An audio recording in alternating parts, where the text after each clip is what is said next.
Hey guys, Big Daddy Biggs, West Louisiana Bee Farm, and on the last video we talked about how you put together a swarm trap, and I told you on the next video that I'd be talking to you about how to hang it up. I know it's early.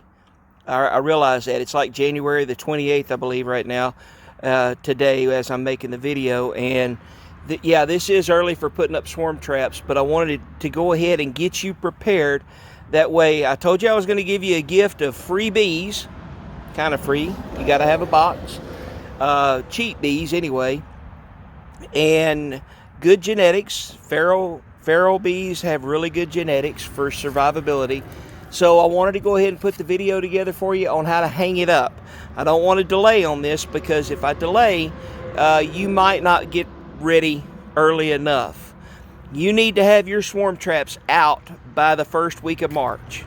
I like to put mine out around the and that's if you live down south. You know, I live in west central Louisiana, so I'm going to put mine out probably the second or third week of February. I'm going to put this one out today, but second or third week of February, I like to have all of mine up, and then I just kind of go around and start checking them every 2 or 3 weeks and reapplying the magic formula, which is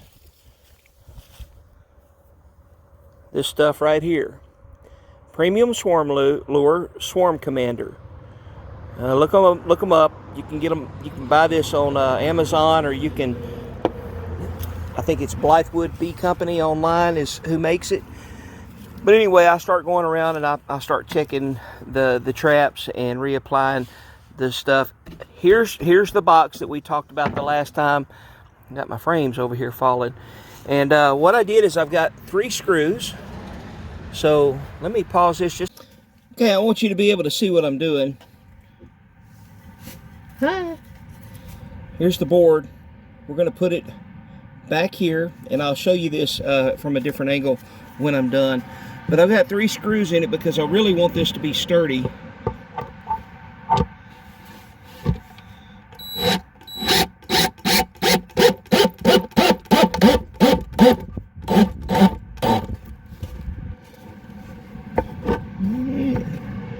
That's the first one.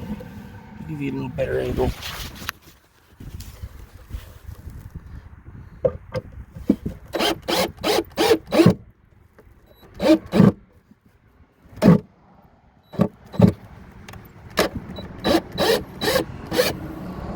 Now I have to tell you, I'm drilling into hardwood. This piece of wood here is hardwood.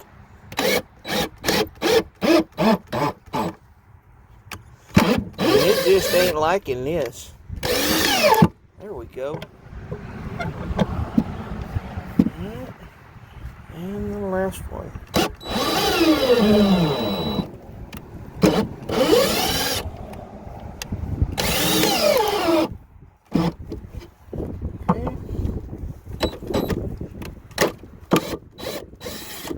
And that screw, I think, just broke.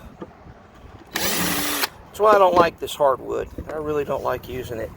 I was using it to make some bee boxes at one point, and then it was some really cheap wood that I got from a ministry that had a lot of lumber donated to them from a sawmill, and I found out right away. Well, no, it wasn't right away. About a year later, that it ain't worth nothing for making bee boxes when it's not kiln dried and, you know, milled already and all that kind of stuff. It really doesn't want to go. There we go. Got it. Okay, so here's what it looks like from behind. Okay. I'm gonna give you a backup shot. It's not straight. Imagine that.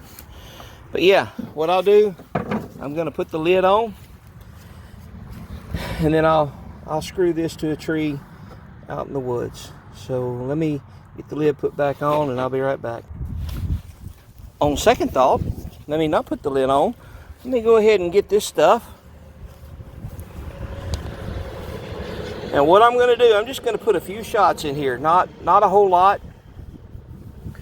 Like right here around the corners, I'm going to give a shot. Even down here. Okay, and that's enough. All right. It doesn't. Woo! Well, that's strong stuff. I'm gonna put the frames back in. This is a 10 frame hive, so let me get these back in here. I'm gonna put a shot across the top of the frames, just one shot. And look, again, it's too early for this, but I want to go ahead and show you how it's done, how I do it. Not how it's done, how I do it. And just go ahead and do it exactly the way I do it. So, here, and we're going to go, okay, 2 shots. I wanted to get all of them.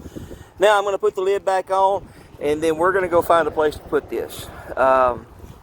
One thing you need to keep in mind, you might not want to use these bright colors if you're going to be putting it out where people frequent, because, you know, vandals are everywhere. It doesn't matter anymore. They're everywhere.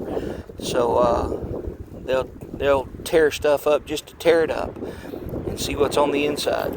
So anyway, I probably should have camouflaged this, but I'm going to put it out here pretty close to my house, and I'm not going to be real concerned with it. So I'll be back when we find a place.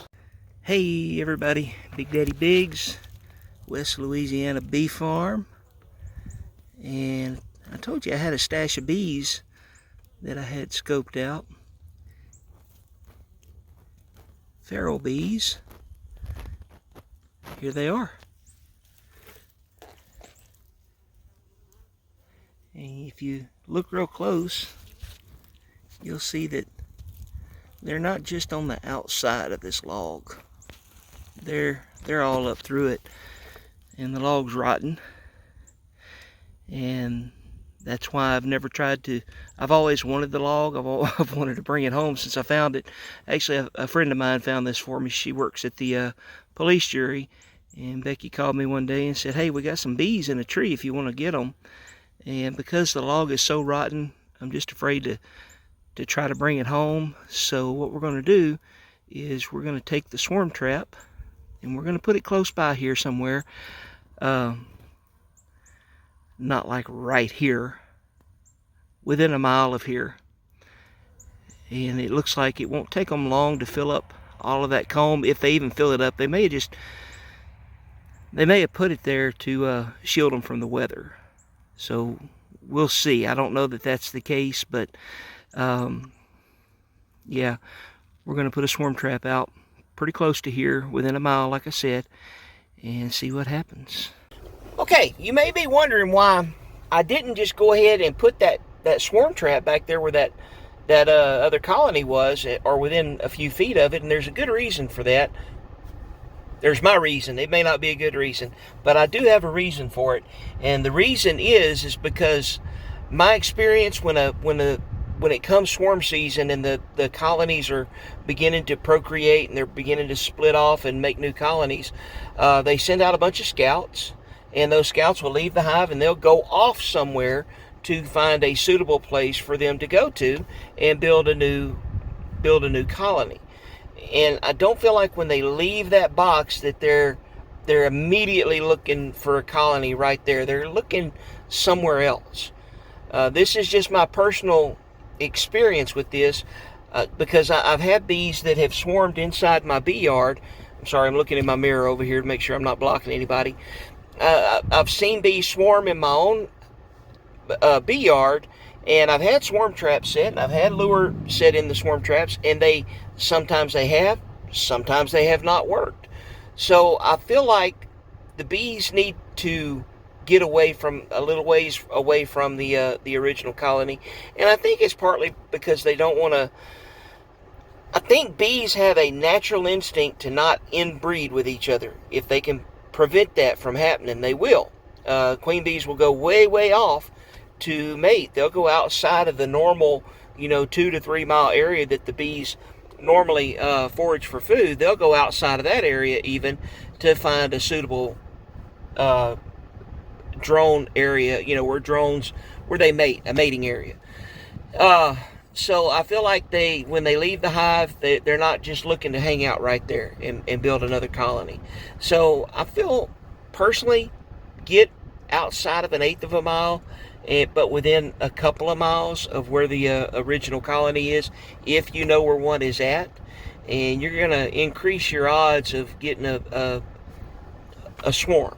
Now, I could be totally wrong about all this, and your experience may be different, and that's fine. If it is, leave me a comment. Tell me what your experience with it has been, because that's been my experience, and I'm just kind of going to stick with that for now until I see more bees getting in my swarm traps in my apiary. I'm going to put them a pretty good distance away from the actual colony. So anyway, let's go find a place to put this swarm trap. That's enough chit chat. Okay, y'all, here's the swarm trap. I had taken the lid off. I've got 10 frames inside. This is a 10 frame box. I've got 10 frames inside. I put a shot of Swarm Commander in all 4 of the corners, kind of on the bottom, down here, on the inside. And then I did a couple of shots across the top. I've got my hanger right here. I'm going to put a couple of screws in here, and then I'm going to screw it to a tree.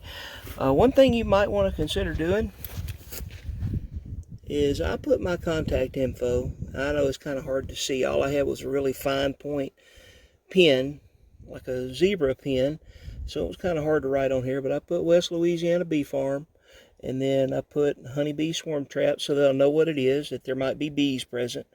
And I put that I check it every 2 weeks, and then if there's any problems, to call me, leave my phone number, and then I'm going to go hang it on the tree. Now, I try to put this thing in a place where people aren't just going to spot it from the road. It's not going to be on private property. It's going to be on basically a dirt road right of way, and I put it out where nobody can see it. Try to anyway, and hopefully nobody will vandalize it. So I'm going to go hang it up. I'll show you the finished product. Okay, so there it is, finished product. It's probably about, I'm going to say about 5 to 5.5 feet off the ground, the very top of it. It's not real high. I see people climb way up in trees, and that's fine for them. I'm too fat for that. And I stumble and fall a lot, so we're not going to do that. We're going to put it here on the ground. It's worked out fine for me.